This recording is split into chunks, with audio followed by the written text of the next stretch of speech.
형사 양반, 저기 저놈. 제 아들이 아니라 쟤를 죽이려던 살인자입니다. 당장 잡아 넣어주세요.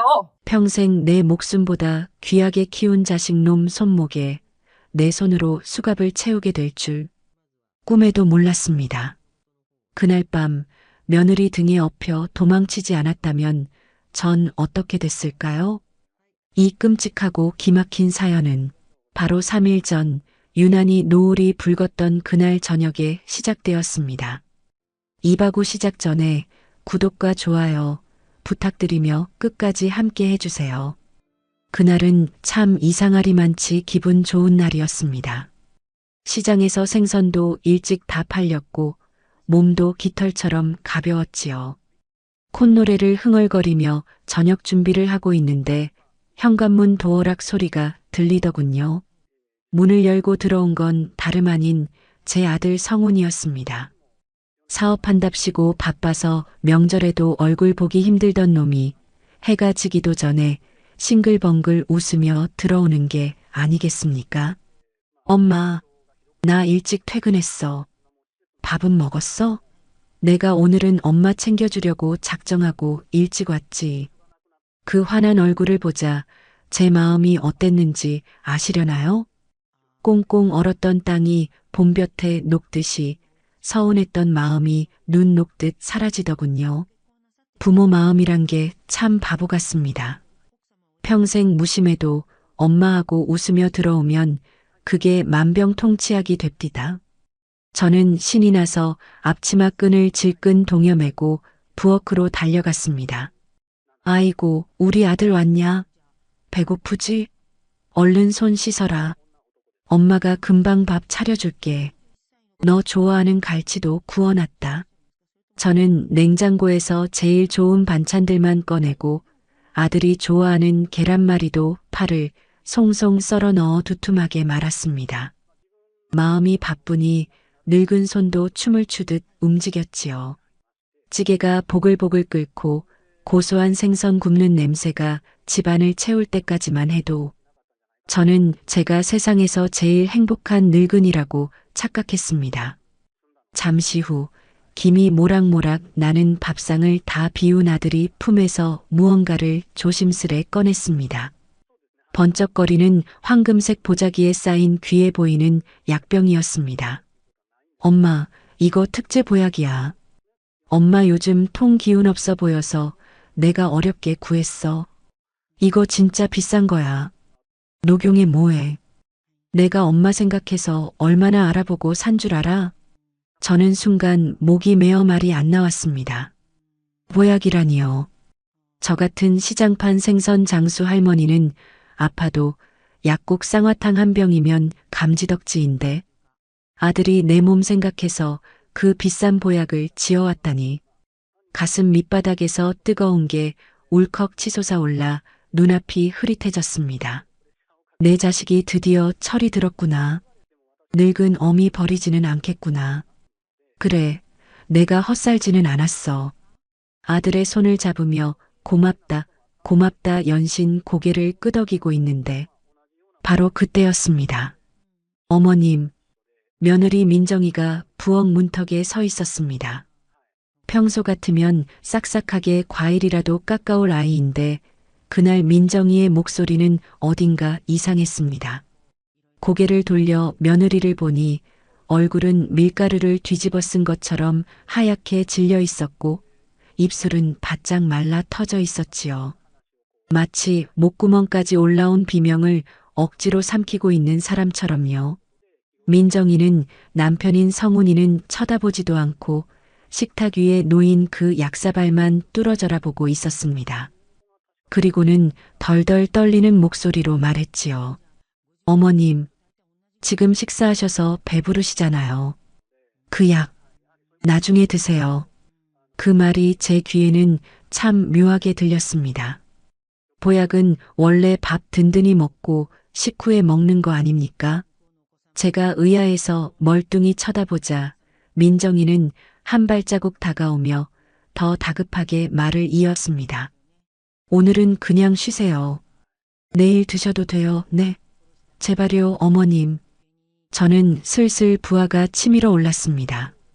남편은 땀 흘려가며 늙은 어미 챙기겠다고 보약을 사왔는데 며느리는 왜 저렇게 초를 치나 싶더군요. 시어머니가 아들한테 사랑받는 게 그렇게 배가 아픈가, 며느리가 질투를 하나. 그런 못난 생각까지 들었습니다. 저는 미간을 찌푸리며 며느리를 쏘아붙였습니다. 민정아, 너는 오늘따라 왜 그리 유난이냐? 내 남편이 내 생각해서 비싼 돈 주고 해온 건데 고맙다고는 못할 망정 왜 못 먹게 해? 내가 이 좋은 거 먹고 오래 살까봐 겁나냐?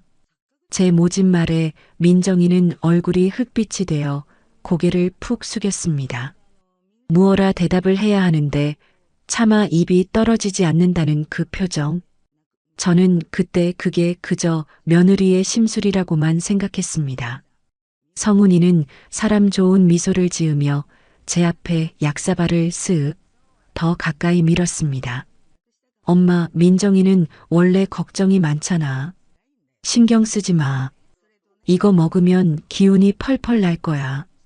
자, 식기 전에 어서 쭉 들이켜. 내가 엄마 마시는 거 보려고 기다리잖아. 저는 아들의 그 말이 너무 고마워서 흐뭇한 마음에 사발을 양손으로 들었습니다.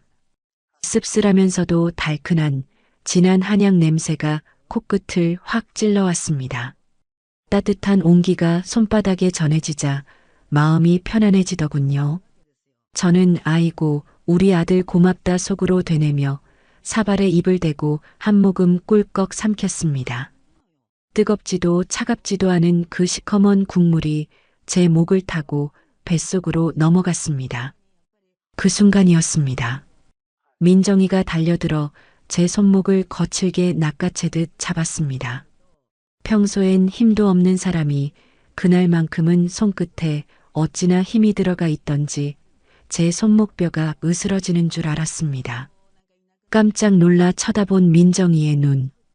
그 눈이 저를 보며 애원하고 있었습니다. 입 밖으로 내지는 못했지만 그 눈동자는 분명히 비명을 지르고 있었어요. 먹지 마세요. 어머님 제발 드시지 마세요. 죽어요. 하지만 어리석은 저는 그 눈빛의 의미를 잊지 못했습니다.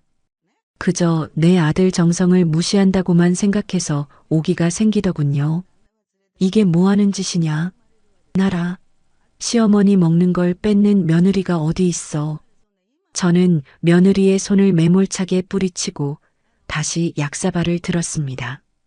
그때 민정이가 제 발밑에 주저앉으며 모기만한 소리로 중얼거렸습니다.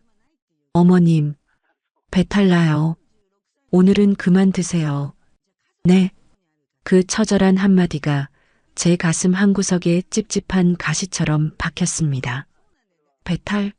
보약 먹는데 무슨 배탈? 혹시 이 약이 내 체질에 안 맞나? 하지만 그 의심보다 더 큰 건 아들을 실망시키기 싫다는 맹목적인 마음이었습니다.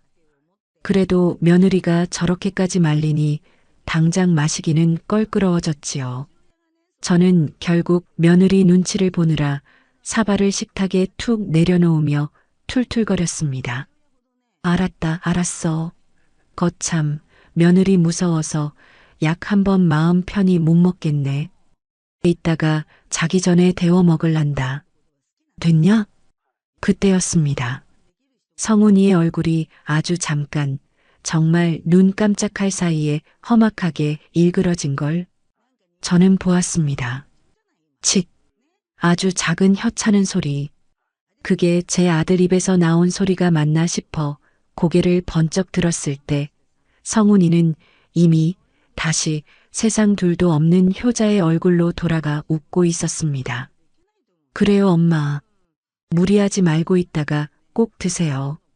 내가 나중에 먹었나 안 먹었나 확인할 거야. 그날 밤 저는 자리에 누웠는데도 속이 울렁거려 잠을 이룰 수가 없었습니다. 아까 한 모금 마신 게 체한 건지 아니면 아들의 그 짧은 표정이 마음에 걸린 건지 내가 며느리 눈치 보느라 내 아들이 준 약도 못 먹다니. 세상 천지에 이런 시어머니가 어디 있나 생각할수록 괘씸했습니다. 민정이 그 아이 평소엔 얌전하더니 보약 앞에서 눈이 획 돌아가서 제 손목을 낚아채던 그 모습이 잊히질 않더군요. 혹시나 남편이 시어머니한테 돈 쓰는 게 아까워서 그러나? 아니면 내가 오래 살아서 짐 될까봐 싫은 건가? 꼬리에 꼬리를 무는 나쁜 생각들이 제 머릿속을 갉아먹기 시작했습니다. 그때였습니다. 목이 말라 물이나 한 잔 마셔야겠다 싶어 방문을 열고 거실로 나갔을 때입니다. 모두 잠든 새벽 2시. 거실엔 어둠만 깔려 있었는데 부엌 쪽에서 희미한 인기척이 느껴졌습니다. 싱크대 쪽 조명등만 작게 켜져 있더군요. 저는 아들이 물 마시러 나왔나 싶어 반가운 마음에 살금살금 다가갔습니다. 그런데 거기에 서 있는 건 아들이 아니라 며느리 민정이었습니다. 민정이는 싱크대 앞에 등을 돌리고 서서 무언가를 하고 있었습니다. 그런데 그 뒷모습이 어딘가 모르게 쫓기는 사람처럼 다급해 보였습니다. 저는 숨을 죽이고 부엌 입구 기둥 뒤에 서서 지켜봤지요. 졸졸졸졸 수돗물을 아주 약하게 틀어놓는 소리가 들렸습니다. 밤에 물소리가 크게 나면 식구들이 깰까봐 조심하는 것 같더군요. 그런데 민정이 손에 들려 있는 것, 그게 번쩍하고 빛을 받았습니다. 그건 바로 아까 저녁에 제가 다 못 마시고 남겨둔 식탁 위에 랩을 씌워뒀던 그 약사발이었습니다. 저게 지금 뭐 하는 짓이야? 제가 입을 때려던 찰나였습니다. 민정이가 랩을 뜯어내더니 그 시커먼 약물을 망설임 없이 싱크대 개수구에 쏟아버리는 게 아니겠습니까? 콸콸콸. 검은 물이 하수구로 빨려 들어가는 모습이 제 눈에는 마치 제 아들의 정성이, 제 아들의 피땀 어린 돈이 시궁창에 버려지는 것처럼 보였습니다. 민정이는 그릇을 물로 헹구기까지 하더군요. 아주 증거를 없애겠다는 듯이 철저하게요. 그 순간 제 눈에서 불꽃이 튀었습니다. 이성의 끈이 툭 하고 끊어지는 소리가 들렸지요. 아, 너 지금 뭐 하는 짓이냐? 제 호통 소리가 새벽의 정적을 찢어발겼습니다. 민정이는 소스라치게 놀라며 그릇을 놓칠 뻔했습니다. 어깨를 흠칫 떨며 뒤를 돌아보는데 그 얼굴이 어찌나 하얗게 질려 있던지 귀신을 본 줄 알았습니다. 어머님. 민정이는 젖은 손을 앞치마에 숨기며 뒷걸음질 쳤습니다. 저는 성큼성큼 다가가 싱크대를 확인했습니다. 이미 약은 흔적도 없이 사라지고 빈 사발만 덩그러니 놓여 있었습니다. 너 지금 내 약 버린 거냐? 성훈이가 나 먹으라고 사온 그 귀한 걸 내가 몰래 버린 거야? 세상에 세상에. 내가 살다 별꼴을 다 본다. 내가 사람이냐? 제 가슴이 벌렁거려 숨쉬기조차 힘들었습니다. 어떻게 며느리가 시어머니 보약을 몰래 버릴 수가 있습니까? 그것도 남편 몰래, 시어머니 몰래 새벽에 나와서 도둑고양이처럼요. 이건 저를 무시하는 걸 넘어서 저를 아주 우습게 한다는 증거 아닙니까? 민정이는 입술을 꾹 깨물고 고개를 숙였습니다. 어머님, 그게 아니고요. 아니긴 뭐가 아니야. 내 두 눈으로 똑똑히 봤는데 너 아까 저녁부터 이상하다 했어. 배부르니까 먹지 마라, 내일 먹어라 하더니 결국은 버리려고 수작 부린 거였어? 왜? 그 돈이 아깝더냐? 아니면 늙은 시어미가 이거 먹고 기운 차려서 너부려 먹을까봐 겁나더냐? 저는 쏟아낼 수 있는 모진 말들을 다 쏟아냈습니다. 배신감이 컸으니까요. 친딸처럼 여기진 못했어도 그래도 내 아들 밥 해주고 사니 밉지는 않게 봤던 아이였습니다. 그런데 뒤에서 이런 호박씨를 까고 있었다니. 그때 민정이가 고개를 들고 저를 보았습니다. 억울한 듯 눈물이 그렁그렁 고여 있었는데 입을 벙긋거리다가 다시 다물더군요. 말을 해봐. 왜 버렸어? 내 아들이 뼈 빠지게 벌어서 사온 걸 왜 내가 버려? 상했어요. 뭐? 약에서 쉰내가 나서요. 어머님 배탈 나실까봐 버렸어요. 기가 막혔습니다. 방금 사온 약이 쉬다니요. 핑계를 대도 유분수지 저를 바보 천치로 안아봅니다. 거짓말도 정도껏 해라. 진공 포장된 걸 방금 뜯었는데 그게 왜 상해? 너 내가 치매라도 걸린 줄 아냐? 제가 며느리 어깨를 잡고 흔들며 소리를 지르자 안방 문이 벌컥 열렸습니다. 부스스한 머리를 한 성훈이가 튀어나왔지요. 아, 무슨 일이야? 새벽에 동네 시끄럽게 왜 이래, 진짜. 성훈이는 짜증 가득한 얼굴로 부엌으로 들어왔습니다. 저는 잘됐다 싶어 아들을 붙잡고 하소연을 했습니다. 성훈아, 너 잘 나왔다. 내 말 좀 들어봐라. 저게 내 마누라라는 게. 글쎄, 내가 사온 보약을 싱크대에 다 쏟아버렸다. 내가 지금 내 눈으로 똑똑히 봤어. 저는 아들이 며느리한테 불호령을 내릴 줄 알았습니다. 당장 이혼하자는 소리라도 나올 줄 알았지요. 그런데 성훈이의 반응은 제 예상과는 조금 달랐습니다. 성훈이는 잠시 멍하니 빈 그릇을 보더니 묘한 표정으로 민정이를 쳐다봤습니다. 화를 내는 것도 아니고 놀란 것도 아닌 아주 차갑고 끈적한 눈빛이었습니다. 여보, 당신 진짜 버렸어? 성훈이의 목소리는 낮고 부드러웠습니다. 그래서 더 소름이 돋는 줄 그때는 몰랐습니다. 네, 죄송해요. 왜 그랬어? 당신 혹시 질투해? 성훈이는 피식 웃으며 민정이에게 다가가 어깨를 감쌌습니다. 저는 그 광경이 이해가 안 가서 멍하니 서 있었지요. 엄마, 이해해 주세요. 민정이가 저번부터 그러더라고. 내가 엄마만 챙기니까 자기는 찬밥 신세 같다고. 하하, 여자가 질투심에 눈이 멀면 그럴 수도 있죠 뭐. 민정아, 그렇다고 엄마 약을 버리면 쓰나. 다음엔 너 것도 사줄게. 응? 아들은 며느리를 나무라는 척하면서 교묘하게 며느리를 질투심 많은 좁쌀 여편네로 만들어버렸습니다. 민정이는 남편의 손길이 닿자 몸을 파르르 떨더군요. 그게 수치심 때문인지 공포 때문인지도 모르고 저는 그저 아들이 참 마음이 넓다고만 생각했습니다. 저런 못된 며느리를 감싸주다니 내 아들이 부처님 가운데 토막이구나 싶었지요. 엄마, 너무 화내지 마. 내가 내일 다시 사올게. 더 좋은 걸로. 민정이가 버리면 또 사오고 또 사오면 되지. 안 그래? 아들은 제 등을 두드리며 저를 방으로 들여보냈습니다. 방에 들어와 눕는데 분이 풀리지 않아 가슴이 쿵쾅거렸습니다. 하지만 동시에 묘한 오기가 생기더군요. 그래, 내가 버리면 다냐? 내 아들이 다시 사온다잖아. 내가 아무리 회방을 놔봐라. 내 자식이 주는 거 내가 기어코 다 받아먹고 말 테니. 그날 아침 밥상 머리는 찬물을 끼얹은 듯 조용했습니다. 민정이는 퉁퉁 부은 눈으로 국만 떠먹었고 성훈이는 보란듯이 콧노래를 부르며 밥을 먹었지요.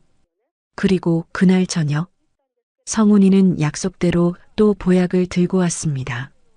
이번엔 사발이 아니라 한약방에서 갓 지어온 것처럼 밀봉된 파우치들이 상자 가득 담겨 있었습니다.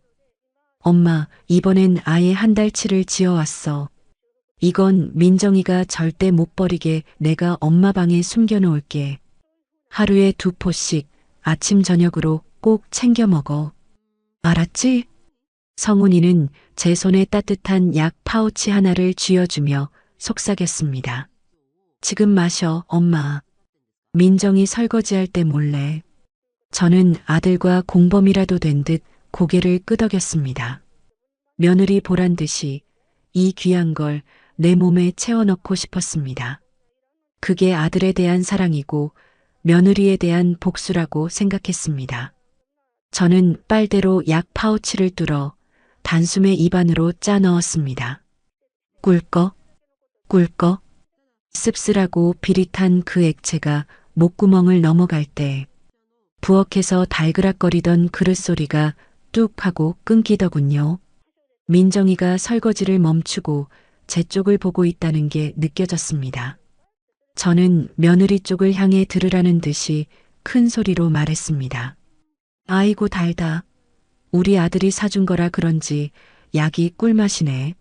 힘이 불끈불끈 솟는구나.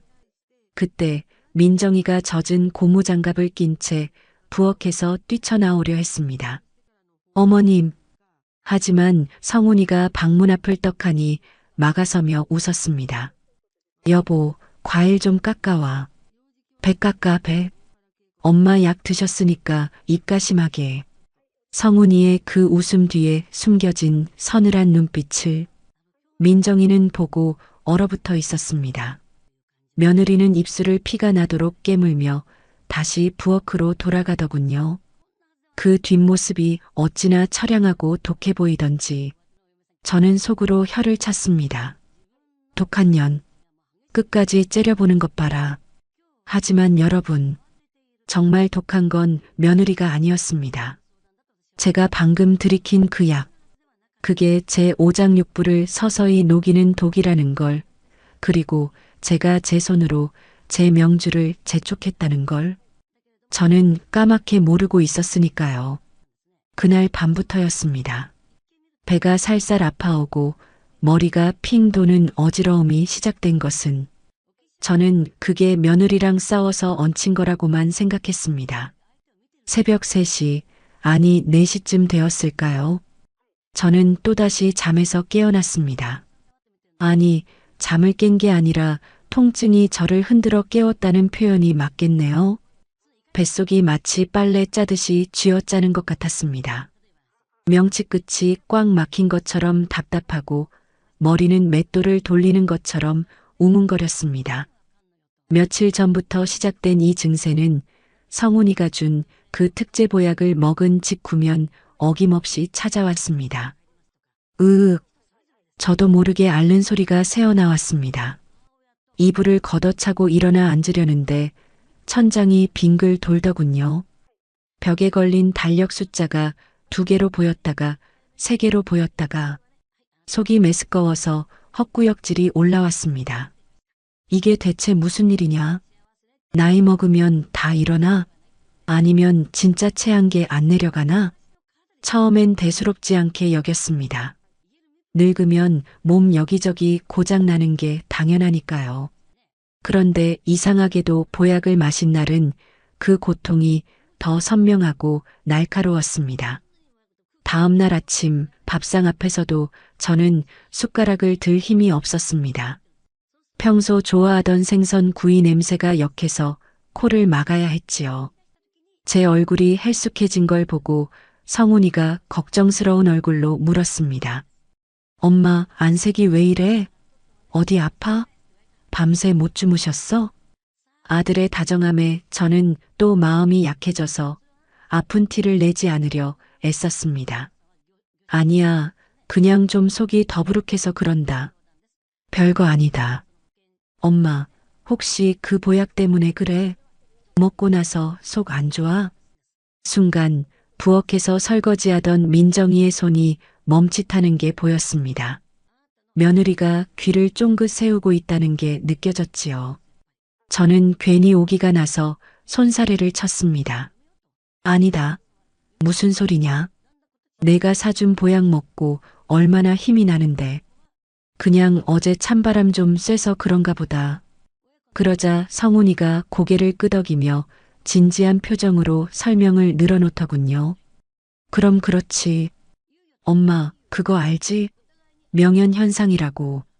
몸에 좋은 약이 들어가면 나쁜 독소를 빼내느라 일시적으로 더 아픈 것처럼 느껴지는 거. 그거 호전 반응이야. 지금 엄마 몸에서 나쁜 기운이 빠져나가고 있는 거라고. 그러니까 이럴 때일수록 더 잘 챙겨 먹어야 해. 알았지? 명현현상. 호전 반응. 아들의 말은 그럴듯했습니다. 아니, 믿고 싶었습니다. 비싼 약이니까 내 몸을 고치느라 아픈 거겠지. 아들이 설마 엄마한테 나쁜 걸 주겠어? 저는 고개를 주워거렸습니다. 그래, 내 말이 맞다. 내가 평생 고생만 해서 몸에 독이 많이 쌓였나 보다. 아프니까 낫는 거겠지. 성훈이는 흐뭇하게 웃으며 제 앞에 따뜻하게 데운 보약 한 포를 뜯어주었습니다. 자, 이거 마시면 싹 내려가. 오늘만 참으면 내일부터는 몸이 날아갈 듯 가벼워질 거야. 저는 떨리는 손으로 약 파우치를 받아들었습니다. 냄새만 맡아도 속이 울렁거렸지만 꾹 참고 단숨에 들이켰습니다. 꿀꺽. 그때였습니다. 설거지를 마친 민정이가 물기 젖은 손을 앞치마에 닦으며 다가왔습니다. 어머님, 병원 한번 가보시는 게 좋지 않겠어요? 얼굴이 너무 안 좋으세요. 제가 모시고 갈게요. 민정이의 눈은 진심으로 걱정하는 듯 보였습니다. 하지만 그 옆에서 성훈이가 미간을 찌푸리며 말을 잘랐습니다. 여보, 엄마 지금 호전 반응이라니까? 병원 가서 양약 먹으면 한약 효과 다 떨어져. 당신은 왜 자꾸 엄마 건강해지는 걸 방해해? 엄마 걱정하는 척하면서 보약 끊게 하려는 거 너무 속 보이지 않아? 그런 거 아니에요. 어머님이 너무 힘들어 하시니까. 힘든 게 아니라 낫는 과정이라니까. 당신 의사야? 한의사야? 내가 알아서 해. 당신은 그냥 밥이나 해. 성훈이의 목소리에 날이 서 있었습니다. 민정이는 입술을 깨물며 저를 쳐다봤습니다. 무언가 할 말이 더 있는 눈치였는데 성훈이가 쏘아보자 이내 고개를 떨구고 안방으로 들어가 버리더군요. 저는 그런 며느리가 야속했습니다. 아들은 명연 반응이라고 안심시켜주는데 며느리는 자꾸 병원 가라, 약 먹지 마라 하며 초를 치니 말입니다. 아들 말대로 제가 건강해지는 게 싫은 건가 싶어 서운하기까지 했습니다. 그날 오후였습니다. 성훈이는 출근하고 민정이는 장을 보러 나갔는지 집이 텅 비어 있었습니다. 저는 거실 소파에 누워 끙끙 앓고 있었지요. 속은 불이 난 것처럼 뜨겁고 손발은 얼음장처럼 차가웠습니다. 그때 현관문이 열리고 민정이가 들어왔습니다. 양손 가득 장바구니를 들고 있었는데 저를 보더니 화들짝 놀라 뛰어왔습니다. 어머님, 괜찮으세요? 식은땀 좀 봐. 민정이는 급하게 물수건을 가져와 제 이마를 닦아주었습니다. 시원한 수건이 닿자 정신이 좀 드는 것 같았습니다. 민정이는 제 손을 꼭 잡고 아주 작은 목소리로 속삭였습니다. 어머님, 저 믿으세요? 뜬금없는 질문이었습니다. 제가 힘없이 눈을 뜨고 쳐다보자 민정이가 주위를 한번 두리번거리더니 제 귀에 대고 말했습니다. 저 약 드시지 마세요. 버리기 힘들면 드시는 척하고 화분에라도 부으세요. 제발이요. 어머님 이러다 정말 큰일 나요. 그놈의 드시지 마세요, 타령. 저는 기운이 없는 와중에도 화가 치밀었습니다. 너는 또 그 소리냐? 성훈이가 명현 반응이라잖아. 내가 낳고 있다는데 왜 자꾸 그래? 제가 손을 뿌리치자 민정이는 울 듯한 표정이 되었습니다. 어머님, 그거 명현 반응 아니에요. 독이에요. 독. 순간 제 귀를 의심했습니다. 며느리가 지금 무슨 소리를 하는 건가? 제 아들이 저한테 독을 먹인다는 소리인가? 너 지금 말 다 했냐? 독이라니? 성훈이가 나 죽이려고 독을 탔다는 거야? 미쳤어? 내 남편을 살인자로 몰아? 나가. 꼴도 보기 싫으니까 당장 나가. 저는 있는 힘을 다해 소리를 질렀습니다. 민정이는 제 호통에 놀라 입을 다물었습니다. 그리고는 슬픈 눈으로 저를 한참 바라보다가 조용히 일어나 부엌으로 갔습니다. 저는 씩씩거리는 숨을 몰아쉬며 생각했습니다. 저게 미쳐도 단단히 미쳤구나. 질투에 눈이 멀어서 남편을 독살범으로 몰아? 세상에 저런 악한 년이 어디 있어. 하지만 여러분, 제 몸은 거짓말을 하지 않았습니다. 그날 밤 저는 화장실에서 피가 섞인 토를 했습니다. 변기를 붙잡고 덜덜 떨면서 거울 속에 비친 제 얼굴을 보았지요. 해골처럼 눈이 푹 꺼지고 입술은 보라색으로 변해 있었습니다. 이게 정말 명현현상일까? 이게 정말 나쁜 독소가 빠지는 과정일까? 마음 한구석에서 의심의 싹이 트기 시작했습니다. 하지만 저는 그 싹을 애써 짓밟았습니다. 인정하기 싫었으니까요. 내 아들이 내 목숨보다 귀한 내 새끼가 나를 해칠 리 없다는 믿음 하나로 버텼습니다. 성훈이, 내 아들 성훈이는 효자야. 그렇고 말고. 저는 주문을 외우듯 중얼거리며 화장실을 나왔습니다. 거실 소파에는 성훈이가 앉아 있었습니다. 언제 퇴근했는지 어둠 속에서 저를 보고 있더군요. 엄마, 왜 그래? 또 속 안 좋아? 어둠 속에 잠긴 아들의 얼굴이 잘 보이지 않았습니다. 평소엔 다정하게 들리던 그 목소리가 그날 밤엔 왠지 모르게 서늘하게 느껴졌습니다. 아니다. 그냥 속이 좀 비어서 그런가 보다. 그럼 약 하나 더 먹을래? 빈속에 먹으면 흡수가 더 잘 된대. 아들이 내민 약 파우치. 어둠 속에서도 번들거리는 그 검은 비닐팩이 마치 뱀 껍질처럼 보였습니다. 저는 떨리는 손으로 그것을 받아들었습니다. 받지 않으면 아들이 화낼까봐. 받지 않으면 내가 아들을 의심한다는 걸 들킬까봐. 고맙다, 아들. 저는 또다시 그 약을 삼켰습니다. 제 몸이 죽어가는 줄도 모르고 아들의 미소를 지키기 위해 그것이 우리 모자의 마지막 평화인 줄도 모르고 말입니다. 새벽 3시 40분. 벽시계 초침 소리가 유난히 크게 들리던 그 시각, 저는 타는 듯한 갈증에 눈을 떴습니다. 며칠째 계속된 구토와 설사로 몸 안의 수분이 다 빠져나간 탓인지 혀가 바짝 말라 입천장에 달라붙을 지경이었습니다. 물 좀. 목구멍이 찢어질 것 같았습니다. 머리맡에 둔 물병은 이미 비어 있었지요. 저는 비틀거리는 몸을 겨우 일으켰습니다. 방문을 열고 부엌으로 나가 물이라도 한 잔 마셔야 살 것 같았습니다. 방문을 아주 조심스럽게 열었습니다. 며느리나 아들이 깰까봐 숨소리도 죽였지요.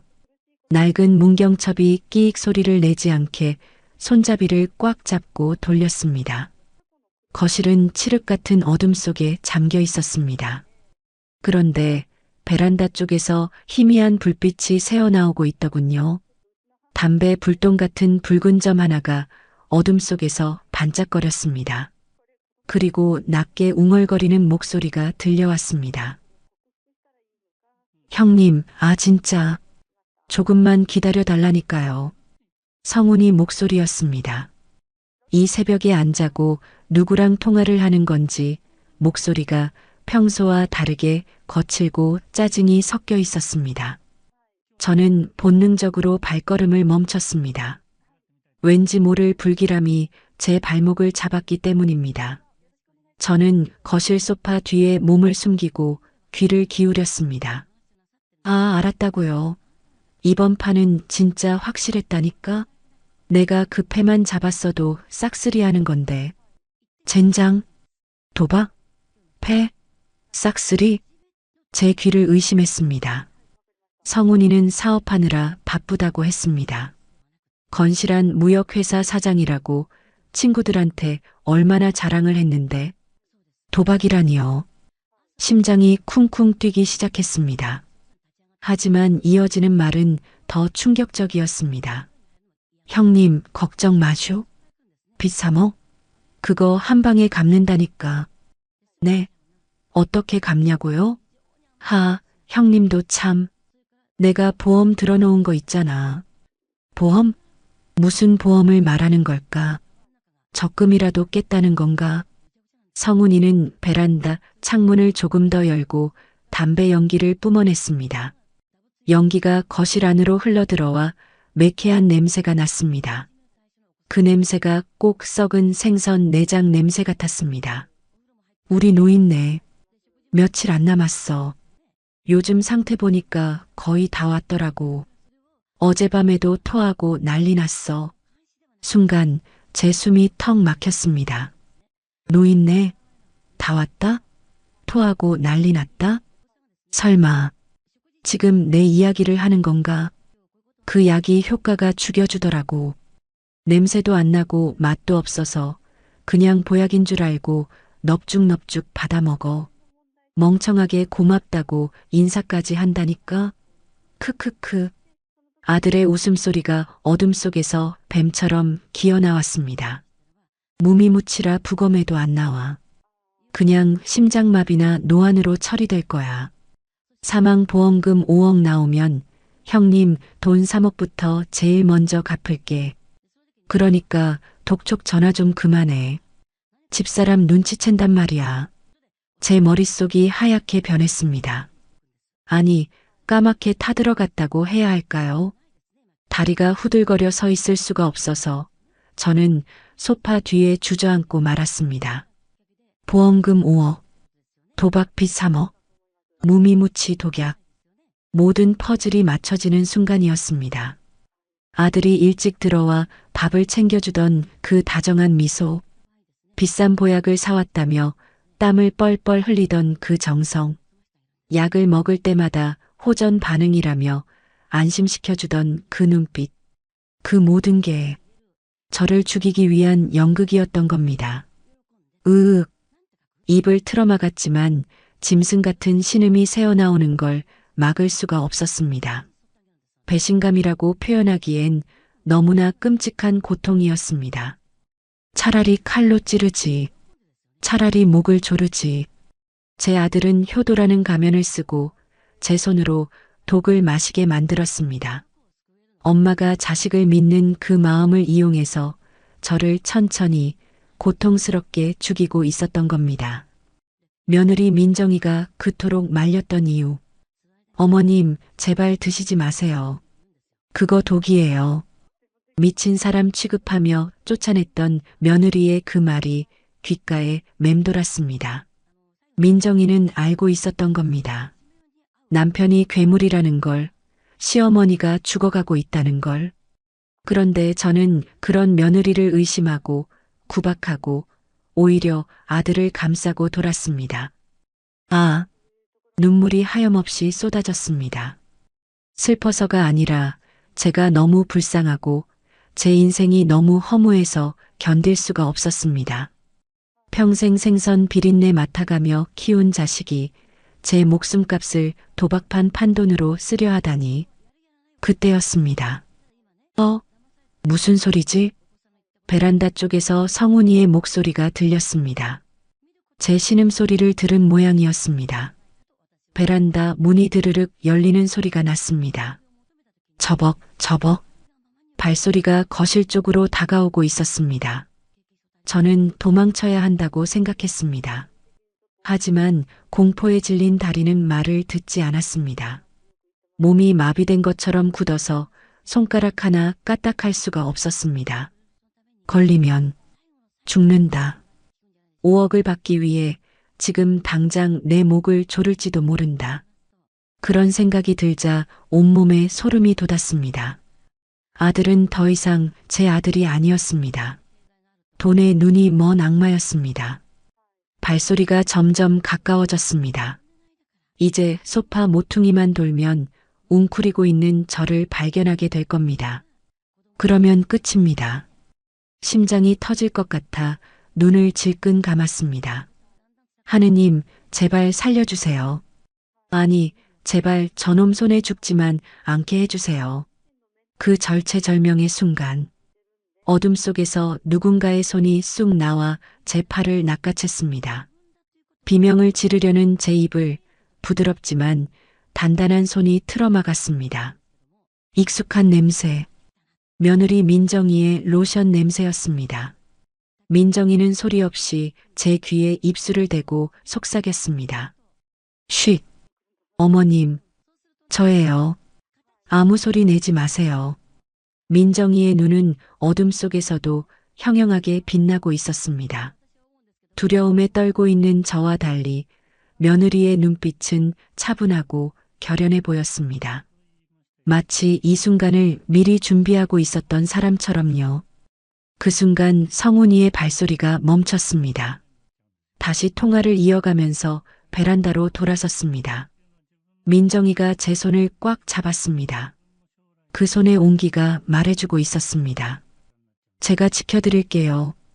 과연 우리는 이 미친 아들의 눈을 피해 이 지옥 같은 집을 빠져나갈 수 있을까요?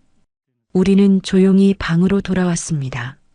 문이 닫히자마자 민정이는 문고리를 잠갔습니다. 그리고는 제 귀에 대고 속삭였습니다. 어머님, 지금 나가야 해요.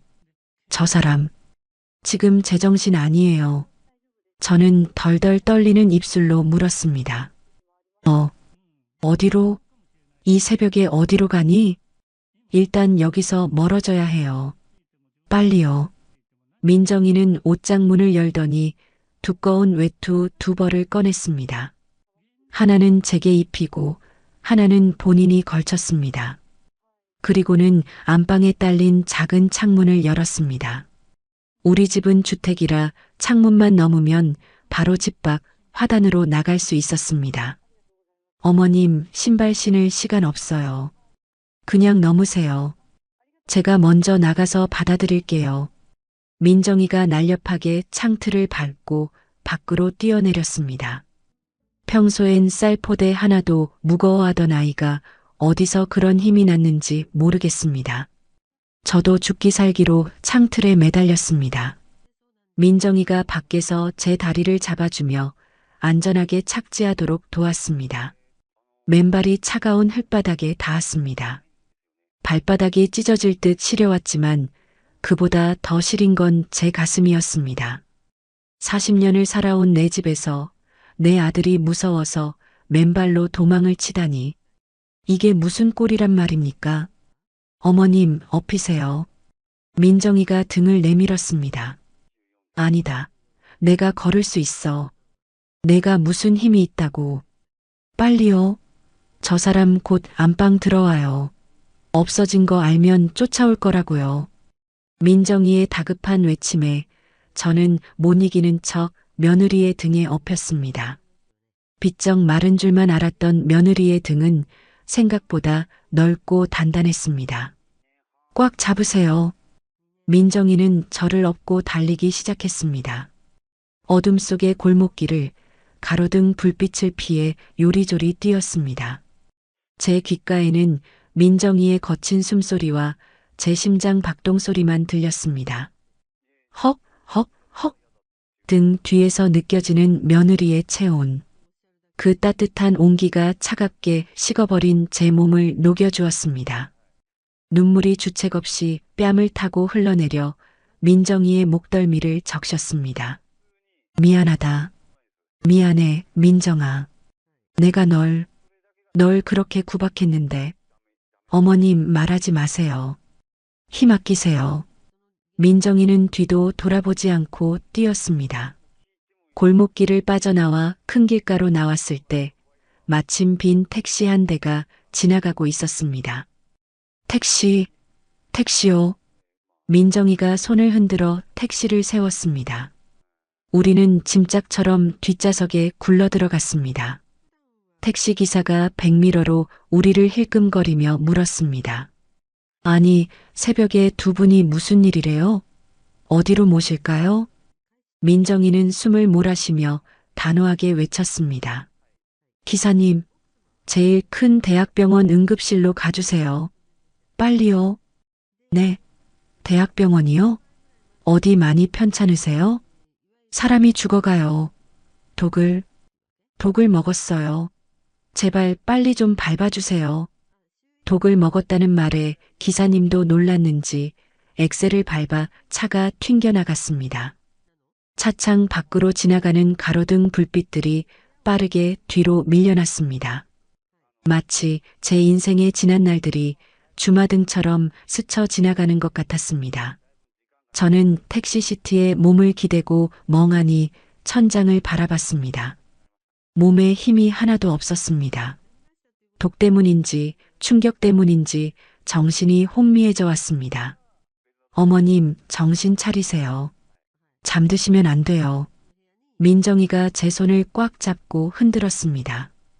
그 손길이 어찌나 간절하던지 감기려던 눈이 번쩍 떠졌습니다. 민정아, 나 죽는 거냐? 내 아들이 준 약 먹고 이렇게 죽는 거냐? 제 힘없는 물음에 민정이는 고개를 세차게 저었습니다. 아니요. 절대 안 죽어요. 제가 살릴 거예요. 저 사람 뜻대로 되게 안 놔둬요. 제가 다 증거 모아놨어요. 어머님 억울해서라도 사셔야 해요. 증거. 아까 병원 가기 전에 증거가 있어야 한다고 했던 말이 떠올랐습니다. 증거라니. 내가 뭘 안다고. 민정이는 품속에서 핸드폰을 꺼내 보여주었습니다. 화면 속에는 남편 성훈이의 도박빚 독촉장 사진과 여러 가지 영상들이 저장되어 있었습니다. 남편이 자꾸 돈 이야기하고 어머님 보험 증권 찾는 거 보고 이상하다 싶었어요. 그래서 부엌이랑 거실에 초소형 카메라 달아놨어요. 남편이 약에다가 흰가루 타는 거 다 찍혔어요. 저는 말을 잇지 못했습니다. 며느리는 이미 알고 있었던 겁니다. 남편이 괴물이라는 걸 알면서도 시어머니를 살리기 위해 혼자서 그 무서운 진실과 싸우고 있었던 겁니다. 그런데 왜 진작 말 안 했니? 말했으면요? 어머님이 믿으셨겠어요? 오히려 저보고 남편 의심한다고 더 미워하셨겠죠. 확실한 물증 없으면 저 사람 절대 인정 안 할 사람이에요. 그래서 기다렸어요. 결정적인 순간을.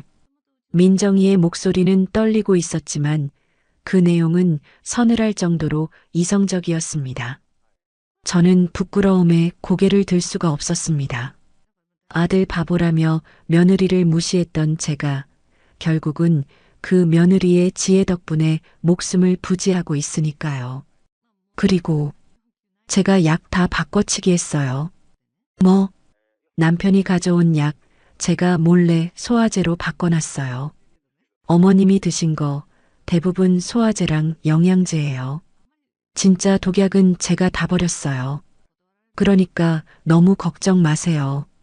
어제랑 오늘만 제가 감시 소홀한 틈에 진짜 약 드신 것 같아서 그래서 응급실 가는 거예요. 해독하면 괜찮을 거예요. 아, 그래서 내가 아직 살아있는 거였구나. 보약을 버린다고 욕했던 며느리가 사실은 생명의 은인이었던 겁니다. 저는 며느리의 손등에 얼굴을 묻고 소리 없이 오열했습니다. 고맙다. 고맙다 민정아. 이 못난 시어미를 살려줘서. 택시가 급정거하며 멈춰섰습니다. 창밖으로 대학병원 응급의료센터라는 빨간 간판이 보였습니다. 다 왔어요. 어머님, 이제 살았어요. 내리세요. 민정이는 다시 저를 부축해 내렸습니다. 응급실 자동문이 열리고 소독약 냄새가 훅 끼쳐왔습니다. 그 냄새가 어찌나 반갑던지 시장판 생선 냄새보다 더 향기롭게 느껴졌습니다. 하지만 안도감도 잠시. 저는 알고 있었습니다. 이제부터 진짜 싸움이 시작된다는 것을요. 병상에 누워 몸을 치료하고 나면 이제는 법정에서 내 아들과 싸워야 한다는 것을요. 간호사들이 침대를 밀고 달려왔습니다. 환자분, 정신 차리세요. 무슨 약 드셨어요? 저는 희미해지는 의식 속에서 민정이의 손을 놓지 않으려고 안간힘을 썼습니다. 이 손을 놓으면 저는 다시 그 지옥 같은 집으로 악마 같은 아들의 곁으로 끌려갈 것만 같았으니까요. 눈을 떴을 때 가장 먼저 들어온 건 하얀 천장이었습니다. 그리고 코를 찌르는 알코올 냄새와 귀에 거슬리는 기계음들. 몽롱한 정신 속에서도 아, 살았구나 하는 안도감이 들었지만 곧이어 밀려오는 현실의 무게가 제 가슴을 짓눌렀습니다. 어머님, 정신이 드세요? 옆에서 쪽잠을 자고 있던 민정이가 벌떡 일어났습니다. 헝클어진 머리에 퉁퉁 부은 눈. 평소 단정하던 며느리의 모습은 온데간데였고 마치 전쟁터를 빠져나온 피난민 같은 몰골이었습니다. 그 모습이 짠해서 저는 말라붙은 입술을 때려 했지만 목소리가 나오지 않았습니다. 말씀 안 하셔도 돼요. 의사 선생님이 검사 다 했고 수액 맞으면 괜찮으실 거라고 했어요. 다행히 치사량까진 안 들어갔대요. 치사량? 그 단어가 제 심장에 비수처럼 꽂혔습니다. 내 아들이 나에게 먹인 약의 양이 죽음에 이를 정도였는지 아닌지를 따져야 하는 이 상황이 너무나 비현실적으로 느껴졌습니다. 잠시 후 흰 가운을 입은 의사 선생님이 차트를 들고 다가왔습니다. 환자분, 보호자분, 검사 결과 나왔습니다. 혈액에서 메토밀 성분이 검출됐습니다. 농약의 일종인데 이거 무색무취라서 범죄에 자주 악용되는 독극물입니다. 조금이라도 늦게 오셨으면 정말 위험할 뻔했습니다. 농약. 아들은 내 몸에 좋다는 녹용, 인삼이 아니라 농약을 먹이고 있었던 겁니다. 의사 선생님은 심각한 표정으로 덧붙였습니다. 이건 명백한 중독사고 혹은 타살 시도입니다. 경찰에 신고하셔야 합니다. 소견서 필요하면 말씀하세요. 저는 멍하니 천장만 바라봤습니다. 신고, 경찰, 타살 시도. 평생 남에게 해코지 한 번 안 하고 살았는데 내 말년에 경찰서를 드나들어야 한다니. 그것도 내 아들을 잡기 위해서. 의사 선생님이 자리를 비우자 민정이가 침대 옆 보조의자를 바짝 당겨 앉았습니다. 그리고는 가방에서 두툼한 서류 봉투와 태블릿 PC를 꺼냈습니다. 어머님, 이제 결정하셔야 해요. 민정이의 목소리는 단호했습니다. 저 사람 그냥 두면 안 돼요. 어머님 퇴원하시면 다시 시도할 거예요. 도박 빚이 3억이 넘어요. 사채업자들한테 시달리고 있어서 눈에 뵈는 게 없다고요. 저는 고개를 돌려 민정이를 외면했습니다. 인정하기 싫었습니다.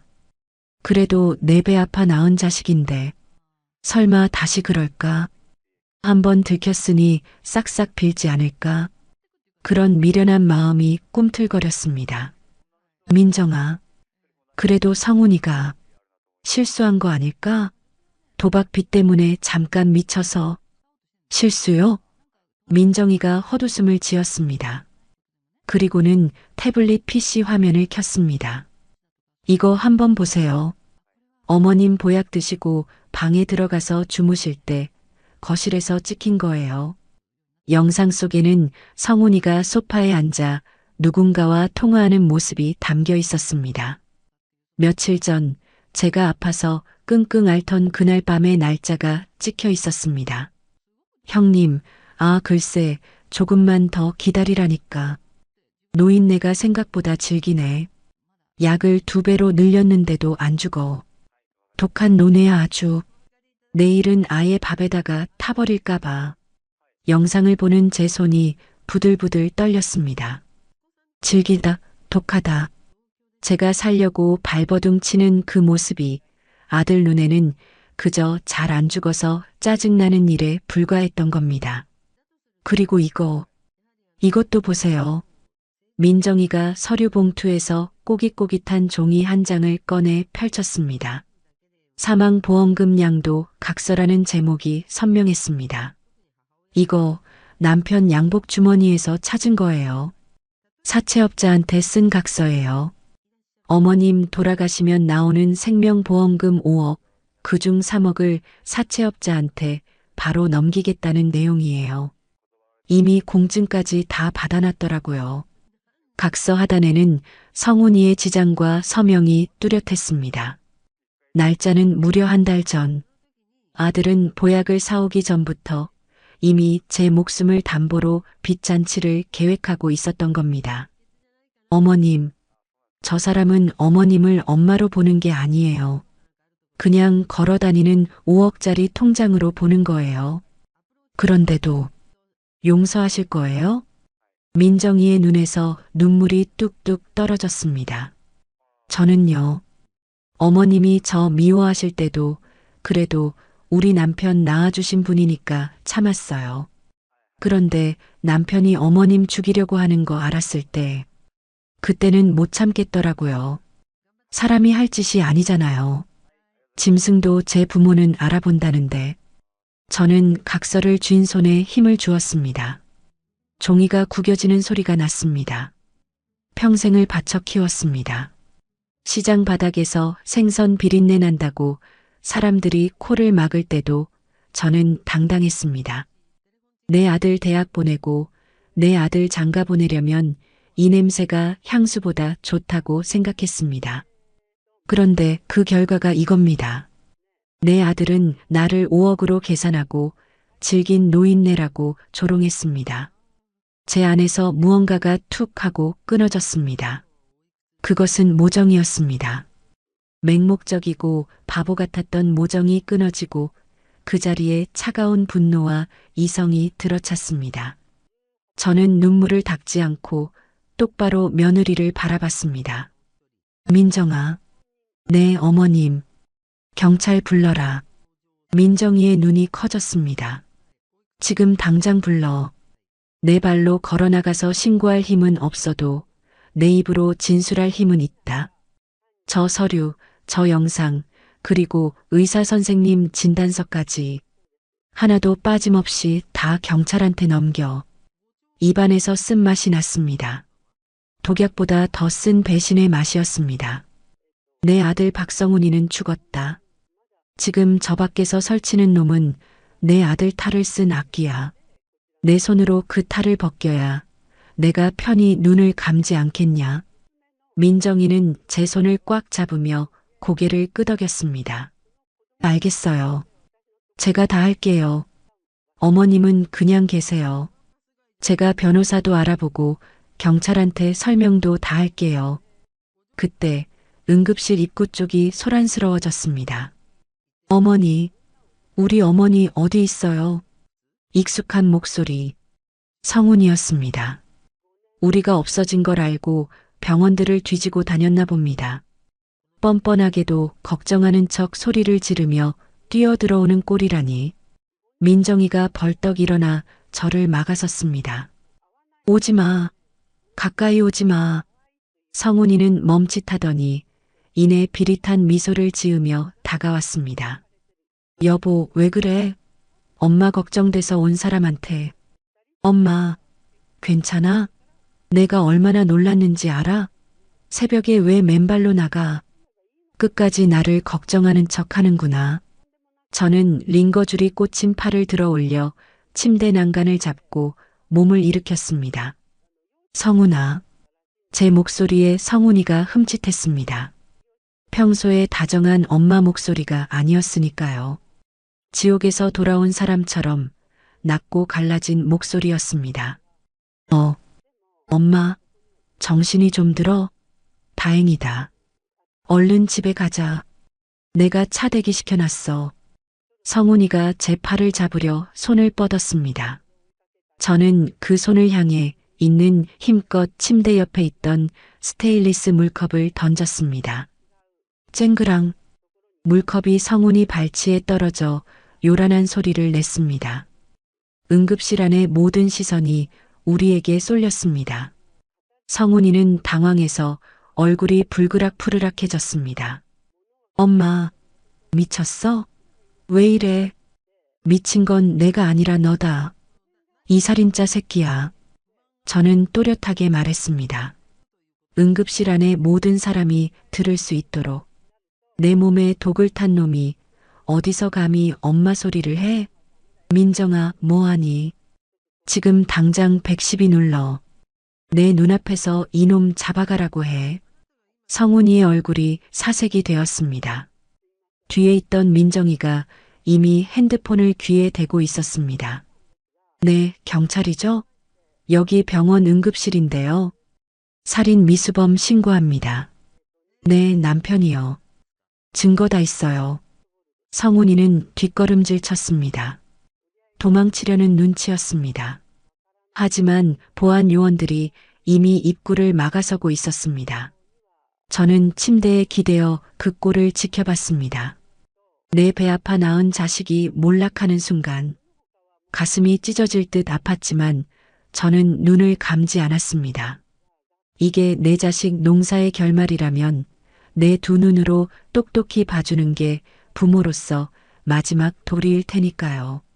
차가운 철제 책상 하나를 사이에 두고 저와 제 아들 박성훈이 마주 앉았습니다. 불과 몇 시간 전만 해도 병원 응급실에서 난동을 부리던 놈이 경찰서에 끌려오니 제법 얌전한 척을 하더군요. 수갑찬 두 손을 책상 아래로 숨기고 억울하다는 듯 형사를 쳐다보는 눈빛이 가관이었습니다. 저는 환자복 위에 두꺼운 코트 하나만 걸친 채였습니다. 몸은 아직 회복되지 않아 으슬으슬 떨렸지만 정신만은 그 어느 때보다 맑았습니다. 옆에는 민정이가 제 손을 꼭 잡고 앉아 있었습니다. 담당 형사가 서류를 넘기며 성훈이를 신문하기 시작했습니다. 피의자 박성훈 씨, 어머니 김말순 씨에게 지속적으로 독극물을 투여한 혐의 인정합니까? 성훈이는 기가 막히다는 듯 헛웃음을 터뜨렸습니다. 형사님, 정말 미치겠네. 제가 몇 번을 말해요? 그거 다 오해라니까요. 제가 어머니 몸 챙긴다고 비싼 보약 사다 드린 죄밖에 없어요. 그 약에 뭐가 들어갔는지는 저도 몰라요. 한약방에서 잘못 지어준 거겠죠. 한약방 어디입니까? 아니, 그게 인터넷에서 산 거라. 기억이 잘 안 나는데. 거짓말. 입만 열면 거짓말이 술술 나옵니다. 저는 끓어오르는 화를 꾹 누르고 놈을 노려봤습니다. 그리고 형사님, 솔직히 말해서 우리 어머니가 좀 오락가락하세요. 성훈이가 목소리를 낮추며 자기 머리 옆에서 손가락을 빙빙 돌렸습니다. 치매 초기 증상이 있으셔서 며느리가 주는 밥도 독이라고 안 먹고 그랬어요. 피해망상이라니까요. 며느리랑 짜고 저를 음해하는 거예요. 제가 사업 때문에 돈 좀 달라고 했다고 삐지셔서 치매, 피해망상, 음해, 내 배 아파 낳은 자식이 살겠다고 제 어미를 미친년으로 몰아갑니다. 기가 차서 말이 안 나왔습니다. 형사님도 어이없다는 듯 혀를 찼습니다. 박성훈 씨, 어머니가 치매라고 칩시다. 그럼 이건 뭡니까? 형사님이 노트북 화면을 성훈이 쪽으로 돌렸습니다. 민정이가 제출한 그 영상이었습니다. 아들이 거실 소파에 앉아 노인네가 징글징글하게 안 죽네. 내일은 밥에 탈까 하며 킬킬거리던 그 끔찍한 영상. 성훈이의 얼굴이 순식간에 굳어졌습니다. 눈동자가 갈 곳을 잃고 흔들렸습니다. 이건 농담한 거예요. 친구랑 술 마시고 그냥 홧김에. 농담? 사람 죽이는 게 농담입니까? 그리고 이거. 형사님이 또 다른 서류를 탁 하고 내려놓았습니다. 사망보험금 양도 각서. 어머니 사망보험금 5억 나오자마자 사채업자 최모 씨한테 넘기기로 공증까지 서셨네요. 한 달 전에. 어머니는 살아계신데 벌써 죽은 사람 돈 챙길 궁리부터 하셨어. 이게 효자 아들이 할 짓입니까? 성훈이는 입을 뻐끔거렸지만 아무 말도 하지 못했습니다. 얼굴이 붉어졌다가 하얘졌다가 식은땀이 비 오듯 쏟아졌습니다. 빼도 박도 못할 증거들 앞에 그 잘난 혓바닥도 굳어버린 겁니다. 저는 천천히 몸을 일으켰습니다. 그리고 떨리는 손으로 물컵을 들어 입술을 죽였습니다. 이제 제가 말할 차례였습니다. 성훈아. 제 목소리에 놈이 고개를 들어 저를 봤습니다. 눈빛에 도끼가 서려 있었습니다. 반성은커녕 들켰다는 분함만 가득한 눈빛이었습니다. 내가 그랬지. 내가 돈 달라고 해서 삐졌다고. 그래, 내가 평생 돈거리며 살긴 했다. 시장 바닥에서 100원 하나에 벌벌 떨면서 살았으니까. 저는 숨을 깊게 들이마셨습니다. 근데 그 돈 다 누구 입으로 들어갔니? 내 대학 등록금, 내 첫 사업 자금. 다 내 생선 비린내 나는 앞치마에서 나온 돈이다. 내가 썩은 생선 내장 만지며 번 돈으로 너는 메이커 신발 신고 좋은 대학 다니고 떵떵거리고 살았어. 그래서요. 그래서 뭐 어쩌라고요. 성훈이가 갑자기 책상을 쾅 치며 소리를 질렀습니다. 형사들이 제지하려 했지만 놈은 악을 쓰며 대들었습니다. 엄마가 날 이렇게 키웠잖아. 어릴 때부터 그랬잖아. 돈이 최고라고. 돈 없으면 무시당한다고. 그래서 나도 돈 좀 벌어보겠다는데. 그게 죄야? 5억?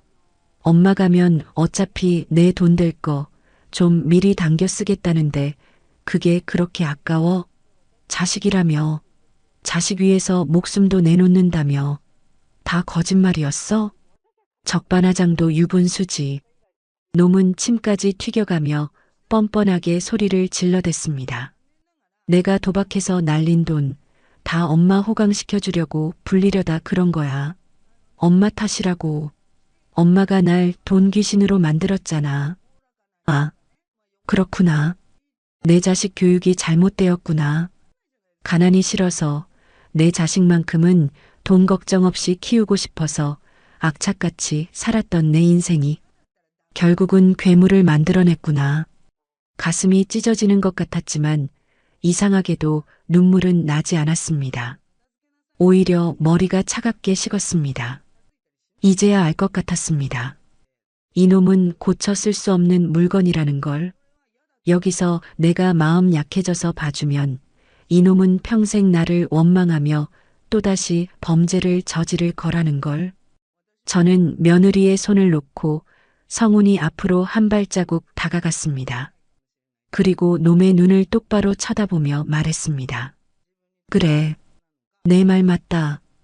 내가 널 잘못 키웠다. 오냐오냐, 내 새끼 최고다 하며 키운 내 죄다. 그래서 내가 결자해지하려고 한다. 뭐, 내가 널 잘못 키웠으니 이제라도 나라에서 주는 콩밥 먹으면서 사람 좀 되라고. 내 손으로 널 감옥에 보내는 게 이 어미가 해줄 수 있는 마지막 교육이다. 엄마, 미쳤어? 나 감옥 가면 엄마 누가 모셔? 며느리? 제가 엄마 모실 것 같아? 내 돈 보고 붙어있는 년이야. 성훈이가 발악을 하며 수갑찬 손을 휘둘렀습니다. 형사들이 달려들어 놈을 제압했습니다. 바닥에 깔려 짐승처럼 꾀꾀거리는 아들의 모습을 보니 측은함보다는 혐오감이 들었습니다. 저는 형사님을 보며 고개를 끄덕였습니다. 형사님, 법대로 해주세요. 선처 같은 거 없습니다. 살인 미수, 보험 사기, 존속상해. 죄목 있는 대로 다 붙여서 아주 오랫동안 못 나오게 해주세요. 엄마, 엄마. 끌려가는 성훈이의 비명소리가 조사실 복도를 울렸습니다. 저는 그 소리가 사라질 때까지 단 한 번도 뒤돌아보지 않았습니다. 조사실 문이 닫히고 정막이 찾아왔습니다. 긴장이 풀린 탓인지 다리에 힘이 풀려 휘청거렸습니다. 어머님, 민정이가 얼른 저를 부축했습니다. 의자에 앉아 한참을 숨을 골랐습니다. 내 배 아파 낳은 자식을 내 손으로 잘라낸 기분. 마치 생사를 도려낸 것처럼 아프고 쓰라렸지만 동시에 알터니가 빠진 것처럼 시원하기도 했습니다. 민정아, 네 어머님, 고생했다. 정말 고생했어. 이런 못난 집구석에 시집와서 미친 남편의 멍청한 시어머니까지.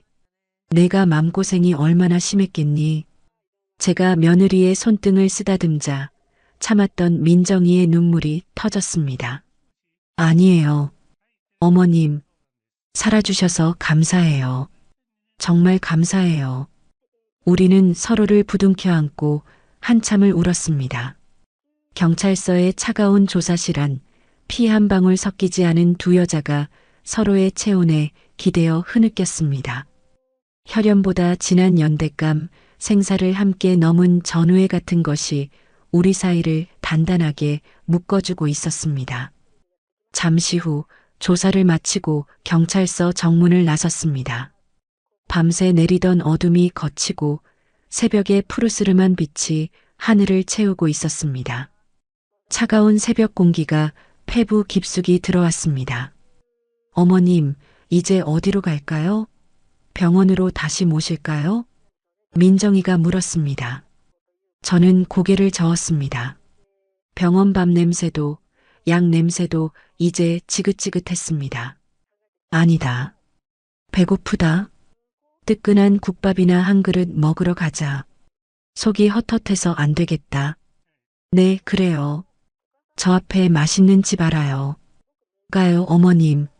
며느리는 제 팔짱을 끼고 앞장섰습니다. 그 씩씩한 뒷모습을 보며 저는 생각했습니다.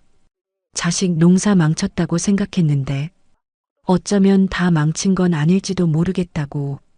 비록 아들은 잃었지만 진짜 내 편, 진짜 딸 같은 며느리를 얻었으니까요. 제 인생 이막은 이제부터 시작이었습니다. 이모, 여기 순대국밥 2개요. 깍두기 좀 많이 줘요. 네, 금방 나갑니다. 아이고, 사장님, 오늘따라 국물 냄새가 더 끝내주네. 새벽 6시. 시장 골목 어귀에 자리 잡은 민정네 국밥집은 벌써부터 손님들로 북적입니다. 뽀얀 김이 서린 유리창 너머로 저와 며느리 민정이는 쉴 새 없이 움직이고 있습니다. 저는 뚝배기에 뜨거운 육수를 붓고 민정이는 쟁반에 반찬을 담아 나릅니다. 1년 전만 해도 상상조차 못했던 풍경이지요.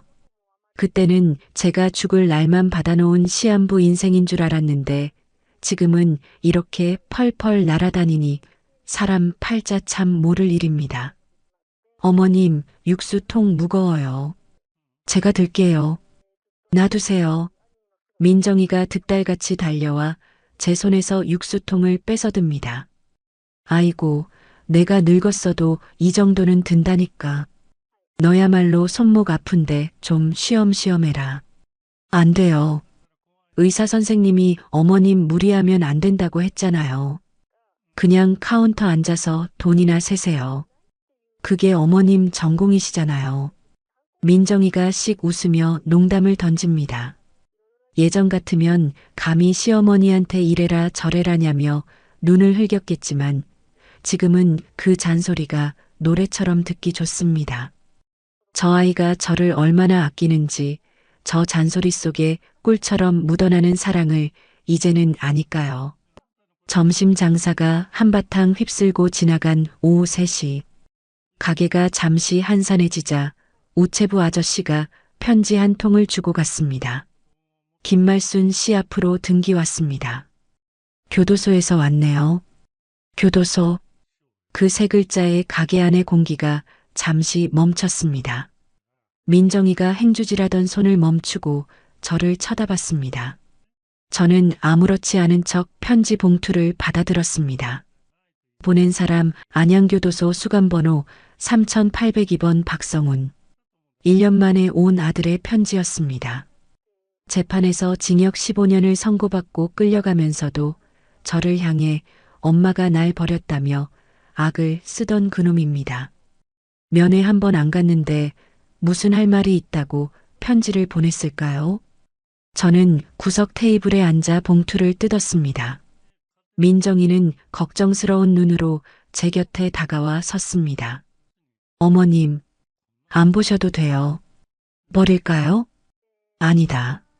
뭐라고 지저대는지 한번 보자. 그래야 내 속이 시원하게 정리가 되지. 떨리는 손으로 편지지를 펼쳤습니다. 삐뚤빼뚤한 글씨가 눈에 들어왔습니다. 어머니 전상서. 어머니, 저 성훈이에요. 감옥밥이 너무 차갑습니다. 여기는 지옥이에요. 밤마다 어머니가 해주신 계란말이가 생각나서 눈물이 납니다. 제가 잘못했습니다. 정말 죽을 죄를 지었습니다. 그때는 제가 도박 귀신에 씌었었나 봅니다. 초반 몇 줄은 그럴듯했습니다. 참회하는 척, 불쌍한 척. 마음 약한 부모라면 여기서 눈물이 핑 돌았겠지요. 하지만 저는 다음 줄을 읽으며 헛웃음을 터뜨리고 말았습니다. 그런데 어머니, 변호사 말로는 어머니가 탄원서 한 장만 써주시면 감형이 될 수도 있대요. 그리고 영치금이 좀 부족합니다. 안에서 괴롭히는 놈들이 있어서 돈이 좀 필요해요. 가게 잘 된다면서요? 한 달에 50만 원만이라도 좀 넣어주세요. 나가면 제가 진짜 효도할게요. 맹세해요. 탄원서, 영치금, 50만 원. 역시나였습니다. 이놈은 변하지 않았습니다. 반성이 아니라 거래를 하러 온 겁니다. 감옥에 갇혀서도 어미를 여전히 지갑으로 이용할 도구로 보고 있는 겁니다. 참나. 제가 기가 막혀서 웃자 민정이가 편지를 뺏어 들었습니다. 내용을 훑어본 민정이의 얼굴이 불그락푸르락해졌습니다. 이 인간이 진짜 아직도 정신 못 차리고.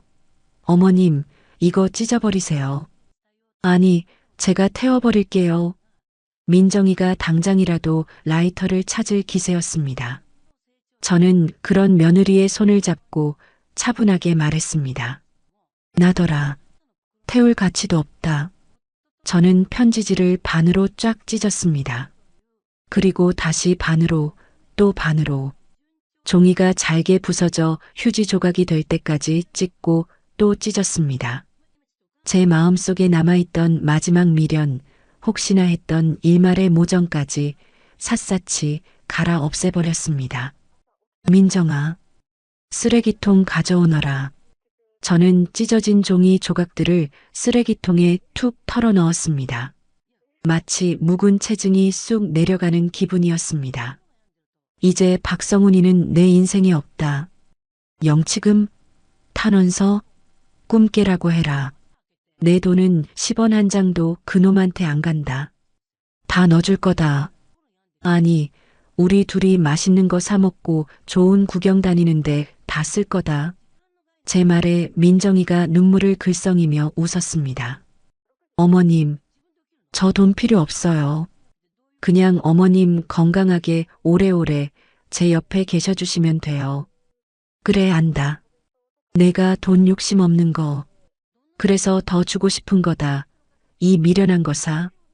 저는 며느리의 어깨를 감싸 안았습니다.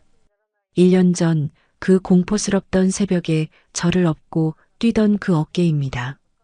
그때는 비쩍 말라서 뼈만 앙상했는데 이제는 국밥집 일을 하도 해서 제법 단단해졌습니다.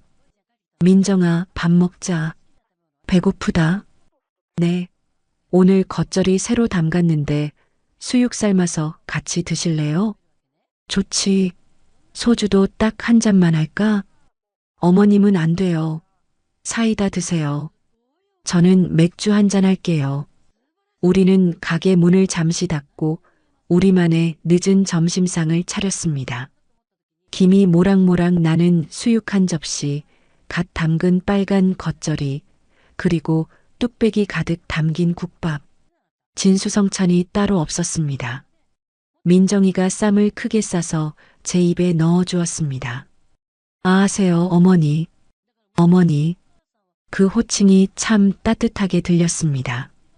예전에는 며느리가 어머니라고 부르면 왠지 거리감이 느껴졌는데 이제는 엄마라고 부르는 것보다 더 살갑고 뭉클합니다. 피 한 방울 안 섞였지만 죽음의 문턱에서 나를 살려낸 사람. 내 아들은 나를 죽이려 했지만 남이라고 생각했던 이 아이는 나를 위해 제 인생을 걸었습니다. 사람들은 말합니다. 피는 물보다 진하다고. 하지만 저는 이제 압니다. 피보다 진한 건 사람의 도리이고 서로를 지켜주는 마음이라는 것을요. 저는 우물우물 쌈을 씹으며 민정이를 바라봤습니다. 민정아, 다음 주에 가게 하루 쉬자. 왜요? 어디 편찮으세요? 아니, 꽃놀이 가자. 너 시집와서 꽃 구경 한번 못 가봤다며. 저기 남쪽에 매화가 흐드러지게 폈다더라. 가서 꽃도 보고 회도 한 접시 먹고 오자. 민정이의 눈이 반달처럼 휘어졌습니다. 좋아요. 저 운전 연습 많이 했어요. 제가 모실게요. 그래, 가자. 내 딸 민정이랑 꽃놀이 한번 가보자. 창밖으로 따스한 봄 햇살이 쏟아져 들어왔습니다. 제 인생의 겨울은 길고 혹독했지만 이제야 비로소 진짜 봄이 온 것 같습니다. 수갑찬 아들의 뒷모습을 보며 흘렸던 눈물은 이제 말랐습니다. 대신 제 앞에는 저를 보고 환하게 웃는 딸이 있습니다.